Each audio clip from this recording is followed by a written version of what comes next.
sois exalté. Merci pour ta présence ce soir. Merci pour ta présence. Alléluia. Tu descends, tu es au milieu de nous ce soir. Tu es dans ces lieux ce soir. Tu es parmi nous ce soir. Et tu vas répandre ta vie. Tu vas déverser sur nous les torrents de ta grandeur, de ta puissance. Tu es le Dieu qui a vaincu le siècle présent. Tu as vaincu le prince de ce monde. Que ton nom soit béni et glorifié. Est-ce que tu peux acclamer très fort?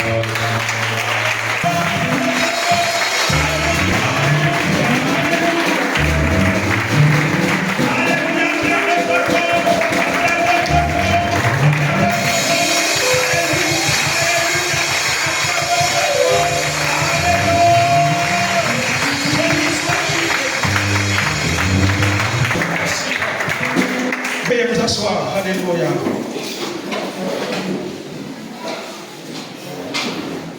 Dis à ton voisin que cette semaine et la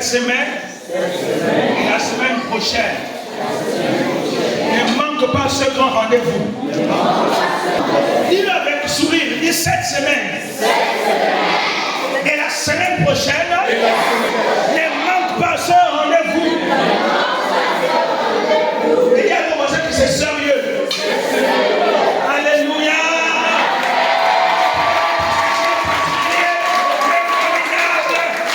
Merci Jésus. Je crois que nous avons passé une bonne journée, n'est-ce pas? Amen. Par la grâce de Dieu. J'espère que personne n'est fatigué. Non. Tout le monde est en forme. Amen. Alléluia. Vous êtes formidables. Merci Saint-Esprit. Ce soir, nous commençons une thématique importante. Et la semaine prochaine, nous allons poursuivre. Ça veut dire que, vous voyez, je commence à prêcher aujourd'hui pour me reposer seulement le 13. Ça veut dire qu'à partir d'aujourd'hui jusqu'au 12, je vais prêcher chaque jour. Comptez les jours. Sans repos. À partir d'aujourd'hui jusqu'au 12. C'est-à-dire, je commence ici, la semaine prochaine, je serai à l'Astroville. Et après l'Astroville, j'ai un autre séminaire à côté de moi. Donc, sans repos. Comptez du 2, nous sommes le 2 de ça? Du 2 jusqu'au 12 sans repos. Ça fait combien de jours? Priez pour votre pasteur. Que le Saint-Esprit le fortifie. La prédication, c'est l'une des tâches les plus compliquées sur la terre. Nous parlons de la pauvreté. La pauvreté. Ce n'est pas un nouveau mot.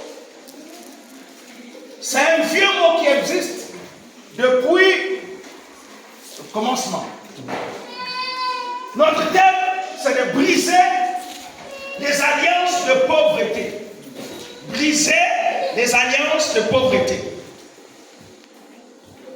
Et il est très important que tu sois attentif à tout ce qui va se dire tout au long de cette semaine.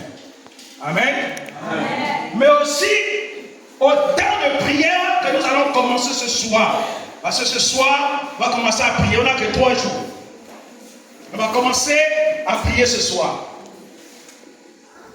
Nous allons lire quelques textes bibliques qui vont nous conduire durant ces 3 jours. On va commencer avec le premier, c'est Genèse 1. Si la régie est prête, elle peut nous aider. Genèse 1, le verset 27 à 31. Et ensuite, nous allons lire le psaume 37, les vers 26 et 27. Et on va lire Genèse 17, versets 7 à 15. Allons-y d'abord avec Genèse 1, verset 27 à 31. Dieu créa l'homme à son image. Il le créa à l'image de Dieu. Il créa l'homme et la femme. Dieu les bénit, virgule. Dieu les bénit. Il y a des verbes qu'on va souligner ici. Dieu les bénit. Et Dieu leur dit, soyez féconds, multipliez, remplissez la terre et l'assujettissez, et dominez sur les poissons de la mer, sur les oiseaux du ciel et sur tout animal qui se meuvent sur la terre. Et Dieu dit, voici, je vous donne toute herbe portant de la sémence et qui est à la surface de toute la terre, et tout arbre ayant en lui du fruit d'arbre et portant de la sémence, ce sera votre nourriture. Là. Ce sera votre nourriture. On continue. Et à tout animal de la terre, à tout oiseau du ciel et à tous ceux qui se mettent sur la terre, ayant en lui un souffle de vie, je donne toute herbe verte pour nourriture, et cela fut ainsi. Alléluia. Et cela fut ainsi. Ça continue? Verset 27, c'est ça? 21. Dieu vit tout ce qu'il avait fait, et voici, cela était très bon. Ainsi, il y eut un soir et il y eut un matin. Ce fut le 6e jour.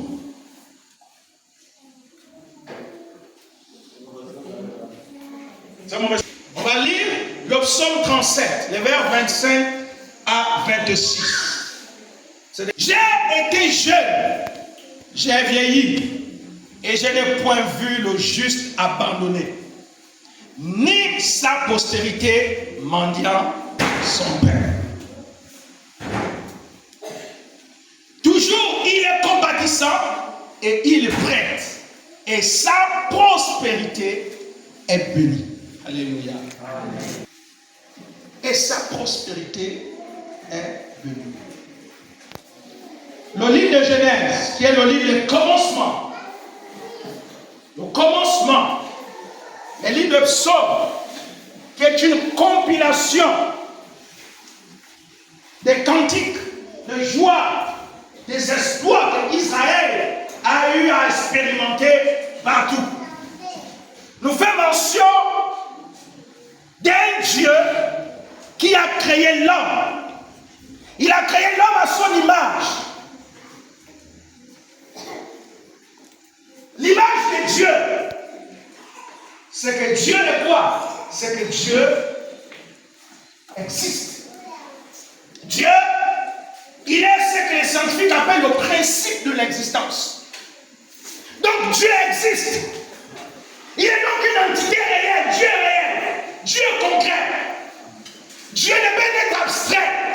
Dieu n'est pas un être qui n'existe pas. Non, il existe par lui-même. Et la preuve en est, c'est que nous voyons la grandeur de Dieu par l'œuvre de sa grandeur et de sa création. Aucun être humain ne peut affirmer, ne peut renier que Dieu n'existe pas, bien qu'il y a de fous et de malades qui le disent. Mais au finish, ils finissent toujours par confesser la grandeur et la puissance de Dieu. Parce que les cieux, la terre, l'environnement, la nature témoignent qu'il y a un Dieu qui a créé toutes ces choses. Donc Dieu t'a créé à quoi? À son image. Donc c'est que tu existes. C'est que tu es réel. C'est que tu es une entité vivante. Tu vis exactement. Et toi, tu as une personnalité. Dieu a créé l'homme d'abord à son image. Je suis en train de décrire ce qu'est l'image de Dieu. Deuxièmement, la ressemblance de Dieu. C'est quoi la ressemblance de Dieu? C'est que Dieu fait quoi? C'est que Dieu est un être qui parle. C'est que Dieu est un être qui se révèle. C'est que Dieu est un être qui est capable de faire toutes bonnes œuvres. C'est un être qui est en mouvement. La ressemblance de Dieu est donc la manifestation même de l'homme. Dieu nous a créés à son image et à sa ressemblance. Ça signifie que Dieu n'était pas créé pour rien. Alléluia. Amen. Tu existes parce que Dieu l'a pensé, Dieu l'a désiré et Dieu l'a voulu. Et c'est pourquoi tu existes. Alors quand Dieu va créer l'homme, il va donc placer l'homme dans un environnement. Et nous allons découvrir. Mais avant de poursuivre, il est important de définir quelques mots importants, de comprendre, puisque nous parlons d'un mot clé. La pauvreté, c'est un mot que nous parlons. Hein, les politiques parlent de ce mot, les sociologues parlent de ce mot, les scientifiques parlent de ce mot, les économistes parlent de ce mot. Là, il y a plusieurs. On peut classifier ce mot. On peut essayer de le définir. On peut essayer de le définir. Alors on va essayer de détruire ou briser. Hein, briser. On va d'abord définir ce mot, ce verbe-là, le verbe briser. On prend briser. Ce verbe signifie mettre fin à quelque chose. Hein? On parle de briser les alliances. Mettre fin à quelque chose, casser en petits morceaux. Donc c'est détruire définitivement. Interrompre brusquement avec violence quelque chose ou encore détruire. Affaiblir quelque chose. On remarque que le fait de briser quelque chose est un acte de violence brutale, mais pas toujours définitif. Il y a une possibilité de restituer les parties cassées. On peut remettre un os qui a été brisé. Une vitre cassée parfois peut être réparée. Mais la violence de l'acte requiert le courage, le cœur décidé et la vie brisée ne peuvent être reconstruites que sur la base de celui qui a créé l'homme.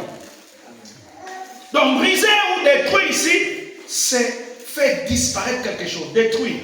Hein, c'est les mots. Je suis en train de définir les synonymes. Il faut que nous comprenions bien là où nous sommes en train de partir. Il y a détruire, il y a aussi détruire. On vient de définir le premier. Il y a détruire. Il signifie faire disparaître. Quand on détruit quelque chose, on fait disparaître la chose. Hein. Faire disparaître quelque chose qui existe, qui est là. Donc, quelque chose qui nous perturbe, qui ne sied pas, qui ne concorde pas avec notre réalité. Il faut donc faire détruire. Détruire, faire donc disparaître. Faire. Il y a aussi un autre verbe, notre synonyme c'est anéantir. C'est des mots, c'est des expressions ou encore c'est des verbes que nous utilisons tous les jours. Détruire complètement, faire disparaître complètement, rendre néant. Donc anéantir, c'est détruire quelque chose complètement. C'est faire disparaître complètement. C'est rendre néant. C'est rendre néant. Aucune trace ne doit rester. Aucune trace ne doit donc rester. Alors, nous comprenons donc ici que la pauvreté doit être quoi? Doit être brisée. Parce que la pauvreté n'est pas avec la volonté de l'homme, avec la volonté de Dieu. Allons-y comprendre. Il n'existe pas de définition unique de la pauvreté. Plusieurs définitions sont ainsi proposées, qui engendrent des instruments différents pour la caractériser et la mesurer sous diverses formes. Nous allons donc définir la pauvreté en présentant ces différentes formes. Je ne vais pas beaucoup m'appesantir sur les définitions. On va aller sur la définition la plus importante qui va nous intéresser. La première définition, on peut définir la pauvreté comme étant une dimension économique. Hein. La dimension de la pauvreté se manifeste sous trois formes. Elle est liée au manque de pouvoir économique pour satisfaire les besoins. Ça c'est un. Deux, la pauvreté, c'est ce qu'on appelle la pauvreté monétaire ou de revenus. La pauvreté monétaire de revenus, je nous amène un peu dans le monde scientifique, elle exprime un aspect de niveau de vie et résulte d'une insuffisance des ressources engendrant une consommation insuffisante. On peut donc mesurer la pauvreté monétaire par les moyens financiers. Ça veut dire, aujourd'hui par exemple, le FMI, la Banque mondiale et autres, définissent le seuil de pauvreté par certains indices. On a ce qu'ils appellent l'IDH, donc l'indice de développement humain. Ils disent qu'avec l'indice de développement humain, pour savoir qu'un peuple ou une nation ait atteint un certain niveau de développement, l'indice de développement, il y a des critères donc à voir. Il y a le niveau de vie, il y a le genre de vie. Le niveau de vie qui diffère du genre de vie. C'est-à-dire que la population a un certain niveau de vie. C'est-à-dire que chacun a un droit, chacun a le minimum qu'il faut. Il y a aussi le genre de vie. Le genre de vie. Ensuite, le niveau de vie augmente en fonction de l'évolution ou encore du développement du pays. Donc là, les experts du FMI, les critères sur lesquels ils essaient de varier. Est-ce que c'est des critères corrects? Est-ce que c'est des critères exacts? Mais le monde vit au rythme de la science. C'est la science qui essaye de calculer, la science essaye de faire certains procédés. Alors, il y a aussi la pauvreté des conditions de vie ou d'existence. Les conditions de vie ou d'existence. On est perçu dans sa dimension d'exclusion par rapport à un niveau de vie matériel et culturel. Résultat de l'impossibilité de satisfaire aux besoins essentiels. On attend par besoins essentiels les besoins qui permettent de mener une vie décente dans une société donnée. Ce qui renvoie à la notion d'intégralité d'inclusion. Les besoins primaires, alimentaires, éducation, de nutrition, de logement, etc. Donc la non-satisfaction d'un de ces besoins peut causer soit par la non-disponibilité d'un service, la non-accessibilité, la différence de perception de caractère essentiel du besoin. Le logement décent tel que nous percevons n'est pas le même pour le pygmée. Donc ici, on peut aussi voir la pauvreté au niveau donc des besoins. Les conditions de vie d'existence. Les conditions de vie d'existence. Selon les économistes, on diffère le niveau d'intégration ou de développement dans la vie des hommes, c'est lorsqu'on voit certaines conditions. Est-ce que chaque homme a un toit? Est-ce qu'on a quand même le niveau de vie? Alors que certains experts de la Banque mondiale disent que les pays qu'ils appellent les pays sous-développés vivent avec moins d'$1 par jour. Vous savez, on ne peut pas faire. Un être humain ne peut pas vivre avec $1 par jour. Quand on convertit le dollar, on est à 450 quelque chose. On ne sait pas, on le convertit là, 450. Donc, ils disent que dans certains pays, si les habitants vivent avec moins d'$1, moins de 450 par jour, c'est un indice qui montre évidemment que ce pays n'est pas encore un pays développé. Et il y a certains indices. Évidemment, lorsque on n'a pas droit aux besoins primaires, les besoins primaires, c'est ce que nous connaissons. C'est ce que nous connaissons, les besoins primaires. On n'a pas droit à une bonne alimentation, on n'arrive pas à manger à notre faim. On n'arrive pas à manger à notre faim. On n'a pas droit à une éducation équilibrée. On n'a pas un logement décent. On a du mal à manger, on a du mal à vivre. On est sous une condition de pauvreté. Évidemment, la pauvreté, là, est définie par certains critères et par certains indices. Certains indices que les experts, les économistes mettent en place. Alors, au niveau donc de la pauvreté des conditions de vie, nous interpelle. Ça nous interpelle. L'autre niveau, la pauvreté de potentialité ou de capacité. Elle traduit le fait que l'on n'ait pas pu disposer des moyens qui auraient permis de se soustraire à la pauvreté, de vivre correctement et de mettre en valeur les capacités individuelles. Cette dimension de la pauvreté est le résultat d'une incapacité à saisir les opportunités qui se présentent en raison des manques de capacité. Résultat d'une santé déficiente, d'une éducation insuffisante, de déséquilibre nutritionnel. Dans une vision dynamique, on devient pauvre du fait que même le patrimoine familial, le capital humain est insuffisant et on trouve vraiment des conditions pas bien au niveau des familles. Il y a ce que j'appelle aussi la pauvreté subjective. Cette approche se base sur les sentiments pour un ménage d'être à l'aise, de pouvoir mettre de l'argent de côté, etc. Et ensuite, ce que j'appelle la pauvreté transitoire ou structurelle. La pauvreté transitoire structurelle, elle est relative à la rupture instantanée des ressources. Elle s'apprécie de la plus ou de la moins grande permanente dans l'état de pauvreté. Sociale et politique de la pauvreté. Cette définition est claire. Vu sous cette approche, la pauvreté est perçue comme une détérioration l'organisation des liens qui attachent l'individu à une communauté de vie. C'est-à-dire qu'on est incapable de se nourrir correctement. On est incapable d'avoir un logement correctement. On est incapable d'avoir ses enfants à l'école. On est incapable d'avoir le minimum qui nous permet de vivre. Je crois que cette définition de la pauvreté sied quand même. Elle sied quand même. Parce que lorsqu'on va dans le dictionnaire Larousse ou le Robert, ce dictionnaire nous dit que c'est le manque. C'est le manque. En fait, c'est le manque une dimension positive de la pauvreté qui est synonyme de l'humilité, de la soumission à la volonté de Dieu, de l'abandon à Dieu, du don de soi pour les autres, de la simplicité de vie, de la confiance en la providence divine. C'est ce que Jésus dit, qu'ils sont heureux et que le royaume de Dieu leur appartient.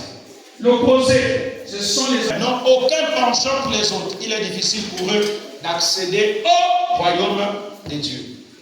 La pauvreté négative est intellectuelle, mentale et morale. Elle se traduit par l'ignorance, le refus de connaître, le conservatisme à l'outrance, le spirituel, la fausse connaissance, la fermeture sur soi, le radicalisme, l'orgueil spirituel, etc. Mais aussi la pauvreté héréditaire. Alors, la Bible nous fait comprendre quelques réalités. La pauvreté est d'abord un état d'esprit. Elle est d'abord un état d'esprit. Elle est mentale. Elle est psychologique aussi. Et la pauvreté est aussi spirituelle. Vous me suivez? Amen. Amen.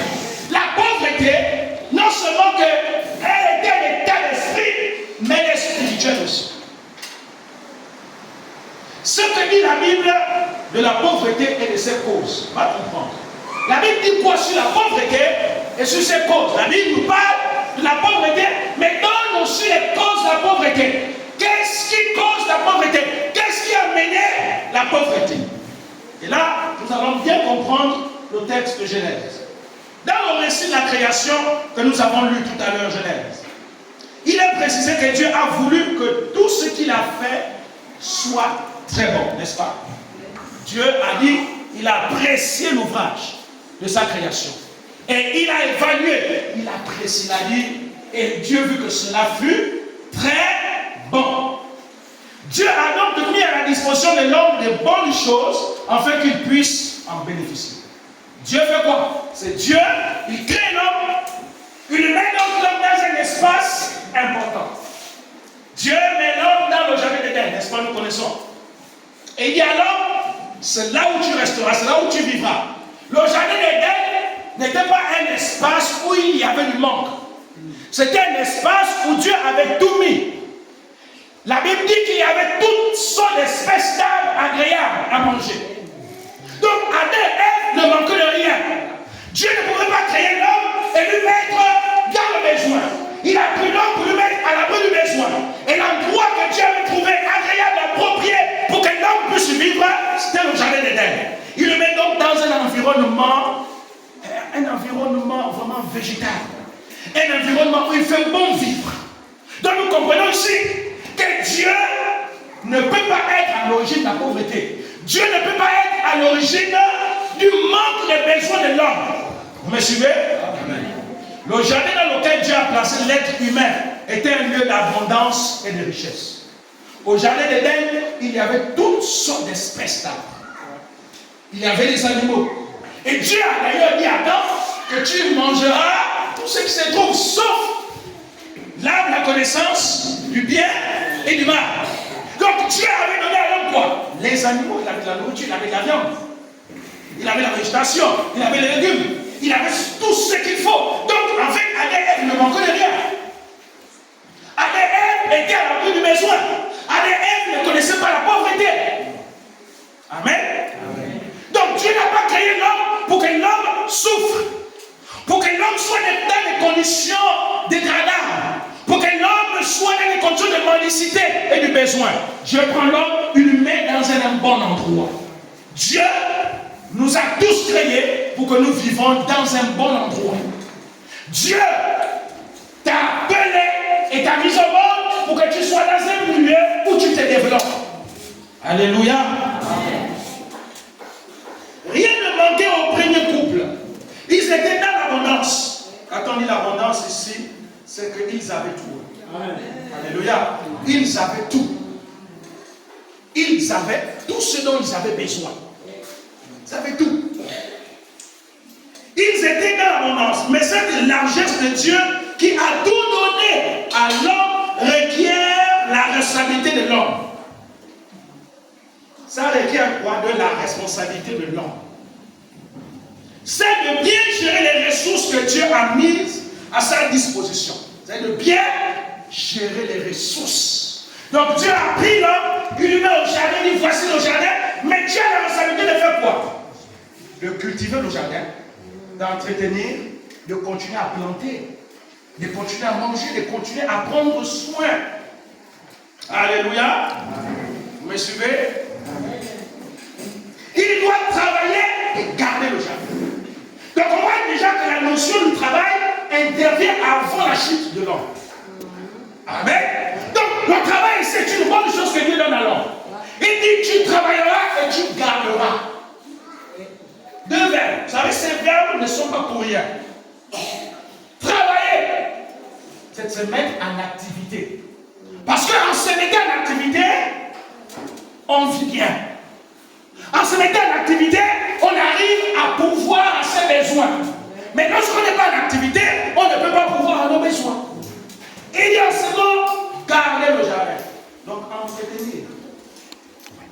Entretenir. Bien gérer les ressources, c'est aussi les partager de façon juste et équitable. Après la conquête de la terre promise, Dieu s'est chargé de répartir entre les tribus d'Israël cette terre d'abondance pour que les plus forts ne s'accaparent pas seuls. Si Dieu a fait toutes choses bonnes, cela veut dire qu'il est lui-même bon. Donc son désir, c'est que personne ne soit indigent. Impuissant et démunis, Dieu leur assure sa fidélité. À cet effet, il vous invite à vous attendre à sa toute puissance et à sa bienveillance. Car lui seul peut apporter un secours important à celui qui s'attend à lui.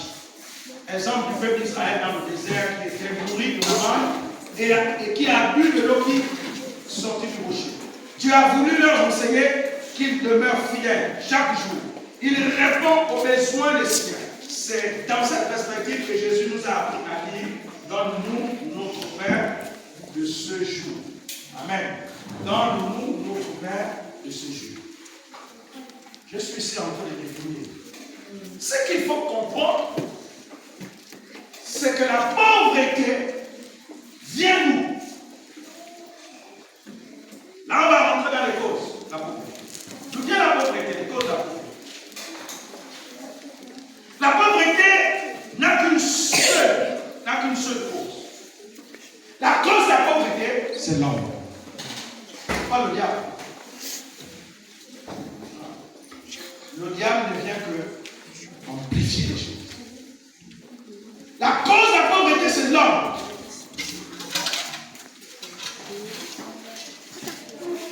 Et l'homme devient pauvre à cause du péché. Quand Dieu a créé l'homme,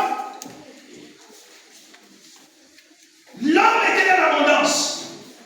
Alors dès que l'homme va pécher, c'est là où les problèmes de l'homme vont commencer. Ça veut dire que le péché va engendrer plusieurs choses. Le péché va venir bouleverser l'ordre créationnel des choses. Tel que Dieu a fait les choses. Le péché va engendrer quoi? Le péché va engendrer la mort. Le péché va engendrer la pauvreté. Dieu dit attends, c'est désormais pour manger, tu vas devoir travailler dur. Tu vas devoir travailler dur. Et il dit,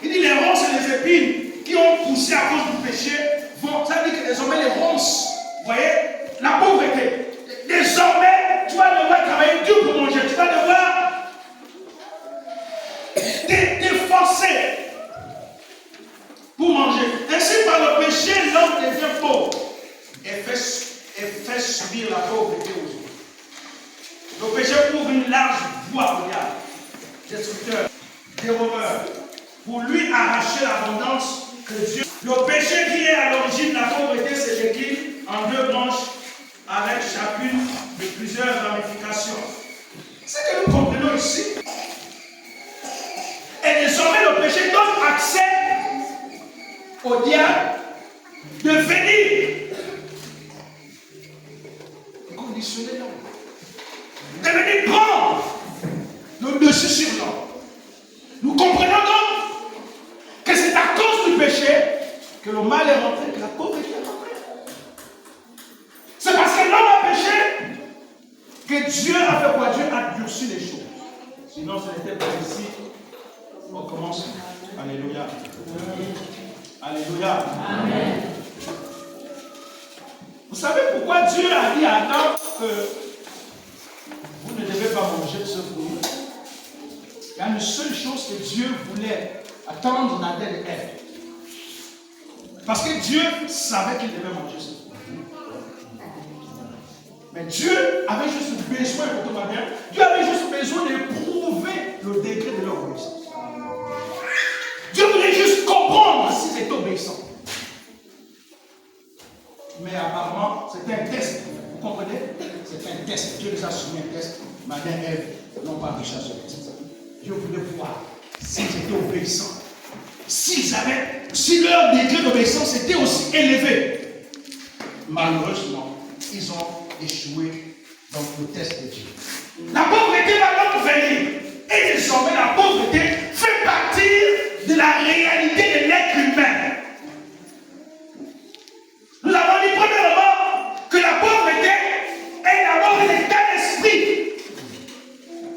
Quelqu'un qui est pauvre dans son esprit sera aussi pauvre dans le reste de son circuit humain. Parce que la pauvreté commence d'abord dans la mentalité. C'est d'abord un problème de mentalité. C'est d'abord la manière dont tu conçois la pauvreté dans ton esprit. Si tu penses que tu es pauvre et que tu mourras pauvre, alors ce sera ainsi. Parce que c'est l'intérieur qui construit l'extérieur. Jésus a dit ce n'est pas ce qui rentre qui souille l'homme, c'est ce qui sort. Amen. C'est ce qui sort qui souille l'homme. La pauvreté, c'est un état psychologique. Car on peut être pauvre parce que nous tous nous sommes sortis en dehors de ceux qui sortent des lignes royales et autres. N'oubliez pas notre histoire. N'oubliez pas notre histoire. Il faut connaître son histoire. Qui connaît son histoire ici, dans sa généalogie? Vous pouvez me dire qui connaît sa généalogie? Tes grands-parents viennent. Qui connaît son histoire? Il faut connaître son histoire. Il faut connaître sa généalogie. Moi, mon ethnie, nous venons du Portugal. Ensuite, avec les crises, nous avons fui le Portugal, nous avons immigré au Rwanda, même au Rwanda, en Angola. Parce que j'ai 20 ans qui sont en Angola, la reconnaissance est là. J'allais en Angola et au Portugal. Et ensuite, avec les crises et les guerres, parce que mes grands-parents n'aimaient pas les guerres, et donc ils ont fui la guerre, ils ont immigré sur le bord de l'Ogooué. Donc, on va immigrer sur le bord de l'Ogooué jusqu'à ce qu'ils vont s'installer sur les terres capitalines. Donc, dans les actes de sang de certaines de mes mamans, c'était né en Angola, né au Portugal. Et nous avons immigré par le Haut-Ogooué. Et nous sommes installés. Donc, je connais mon histoire. C'est important de connaître ton histoire. Donc, certains d'entre nous ne sont pas nés pauvres. Quand je dis nous, ça dit nos aïeux. C'est à cause de certaines crises, certaines guerres qui ont traversé de leur temps que les choses ont changé. Donc il y en a qui sont des pauvres, mais dont Dieu ne veut pas que l'on puisse mourir pauvre. Donc c'est à nous de changer le cours de notre histoire. C'est à nous de changer notre mentalité. C'est à nous de comprendre, évidemment, que la pauvreté est un système. Et un système, on peut le défaire. La pauvreté est un esprit. Et un esprit, on peut le chasser. Alléluia. Un esprit, on peut le chasser. Donc c'est un état d'esprit. L'état d'esprit. L'état d'esprit, c'est la capacité de penser. C'est la capacité de percevoir les choses. C'est le comportement. Hein? C'est le comportement. Notre comportement peut déjà nous montrer que l'on est sous l'effet ou sous l'effet d'une alliance de pauvreté. On va arriver. Vous me suivez? Donc, dans l'esprit, si tu penses que la pauvreté est une réalité qui ne peut pas être vaincue, alors tu seras sous l'effet de la pauvreté. C'est pourquoi Jésus n'est pas venu nous délivrer spirituellement. Il est aussi venu délivrer mentalement. La délivrance est aussi psychologique. La délivrance est aussi mentale. Il y en a qui sont libres du cœur, mais dont la tête est encore liée. La tête n'a pas la mentalité de la nouvelle naissance. Mais en vérité, Dieu contient ce qui s'est dit que quand une personne est en Christ, les choses anciennes sont passées et toutes choses sont devenues nouvelles. Ici, le renouvellement, il y a un renouvellement de l'intelligence. Il y a le renouvellement de la mentalité. On ne peut plus penser comme hier. Amen. On ne peut plus voir les choses comme hier. Notre perception et notre conception de la vie et des choses doivent être désormais différentes. Amen. Avec moi ce soir? Amen. Le problème de la pauvreté est une guerre que tous nous devons livrer. Tu es né dans quelle famille?